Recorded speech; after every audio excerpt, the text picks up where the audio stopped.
Hello, in this video I'm gonna show you how to change notifications tone on Samsung Galaxy Z Flip6. To do it, go to Settings,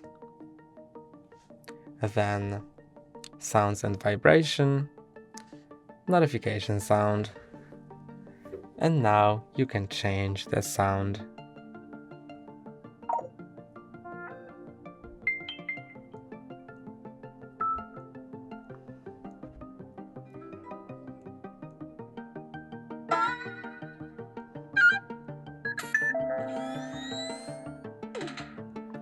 When you choose the one you like, then you can just click on it, go back, and it's set.